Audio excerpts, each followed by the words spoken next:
Hello friends, welcome back to my channel. இன்னைக்கு என்ன video பார்க்க போறோம்னா, ஒரு லஞ்ச் பாக்ஸ் ரெசிபி தான் பார்க்க போறோம். கருவேப்பிலை சாதம் எப்படி செய்யறதுன்னு பார்க்க போறோம். எப்படி செய்யறதுன்னு பார்த்துடலாமா?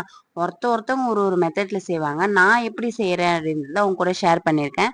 சரி வாங்க எப்படி செய்யறதுன்னு பார்த்துடலாமா? அதுக்கு ஒரு பேன் வச்சுட்டு ஒரு 1/2 ஸ்பூன் கடலைப்பருப்பு, துவரம்பருப்பு, உளுந்து, ஒரு 1/4 ஸ்பூன் சீரகம், மிளகு, அப்புறம் ஒரு கொட்டை புளி, ஒரு 2 வெந்தயம் எண்ணெய் போட்டுக்கோங்க. அப்புறம் 2 வரமிளகாய். என் பாப்பா காரம் அதிகமாக சாப்பிட மாட்டா. ஸோ அதனால் நான் ஒன்று தான் போட்டுட்டேன். நான் ஒரு கைப்பிடி ஃபுல்லாக கருவேப்பிலையும் போட்டுட்டு நல்லா ஃப்ரை பண்ணிவிட்டு கூல் டவுன் பண்ணி அரைச்சிக்கோங்க.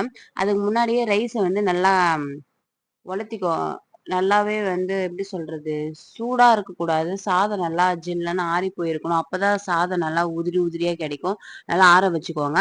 அப்புறம் அதே பேனில் எண்ணெய் ஊற்றி கடுகு கொஞ்சம், நிறையவே வேர்க்கடலை, முந்திரி, அப்புறம் நம்ம அரைச்சி வச்ச மசாலா, அப்புறம் ஒரு சால்ட் தேவைக்கேற்ப, அப்புறம் வந்து கொஞ்சமா பெருங்காயத்தூள் போட்டு, அதுக்கப்புறம் நம்ம வடிச்சு வச்ச சாதத்தையும் போட்டு கிளறி எடுத்தோன்னா சுவையான கருவேப்பிலை சாதம் ரெடி.